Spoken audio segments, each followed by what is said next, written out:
gudoomiyaha hay'adda u diyaargarowga afooyinka kaydka raashinka qaranka Soomaaliland Faysal Cali Sheekh oo gudida joogtada ah golaha guurtida Soomaaliland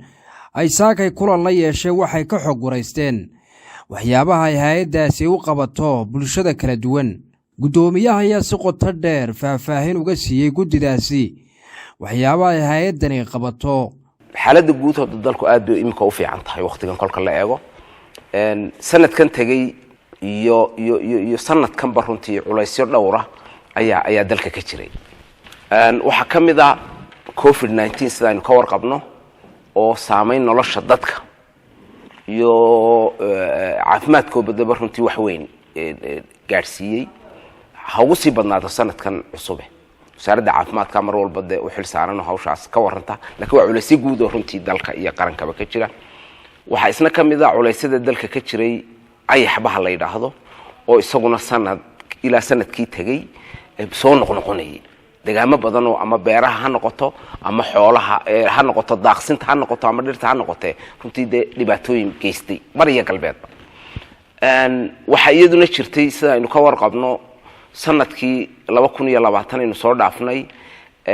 roobabkii gugu way fiicnaayeen dhinacyo marka laga eego meelaha qaarna way seegseegeen oo may wada helin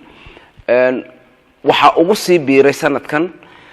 ama sanadka 20ka roobka dayrta oo ah roob runtii jabiye inta badan waqtiga jiilaalka oo culeysyada u badan xagga biyaha iyo daaqsinta runtii lagu baxsado khaasatan gobolada bariga ay ku baxsadaan u badan marka runtii dayrtii sanadkan dayr fiican maynaan helin meelaha helana meelo yar kooban bay noqdeen dabadoo waxay noqotay in ay sanadkan bilaabmaan marka ilaa iyo bishii December laga bilaabo waxa jiray biyo la'aan iyo baad la'aan meelaha qaar cunto la'aan culaysyo fara badan oo ilaa iyo 4 gobol ay ugu waaweynayeen gobolka Sool baa kamid ahaa deegaanadaas uu saameeyay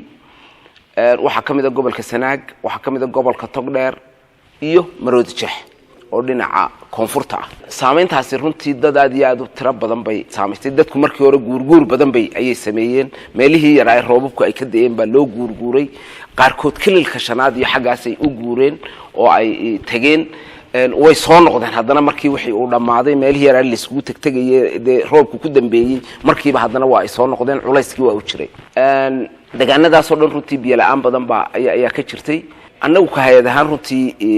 gurmad baanu markaa bilownay inaanu wuxuun gaarsiino bal deegaamada wixii la gaari karo sidoo kale gudidu waxay wax ka weydiiyeen roobabkii dhawaan ka daay magaalada Hargeysa inay gaarsiiyeen wax deeqa dadkii ay dhibaatadu ay ka soo gaadhay roobabkaasi marna mid baa loo dirayaa baahidu halkay tahay baa loo dirayaa taasi waa tan kale ah qolyahan Hargeysa waa in kooban registration koodii wuxuu qolada dawladda hoose insha Allah kariim imka iska kaashanayna waxaan doonaa anagu system aan wax ku bixina daqiiqad kuma bixino buuq iyo wax la boobo anagu uma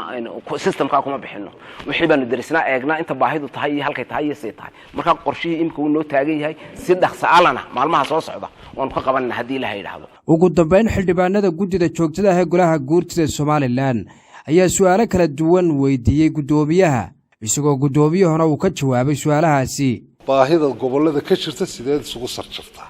hadii deeqa tahay hadii xafiiskaaga tahay sideed xisaabteedu celisaan ee ka sareeya yaad xisaabtu u celisantay xisaabtu waxaanu celinaa audit baa jira hanti dhowr qaran baa jira accountable anagu madaxweynahan u nahay on reportiska iyo xaaladda iyo wixii jira oo dhan madaxweynahana directive baanu ayaan u siinaa hanti dhowrkuna mar walba way galaan oo reportkii u dambeeyay kii 19 iyo 18 baruntii hanti dhowrku way galeen reportkaygina way soo saareen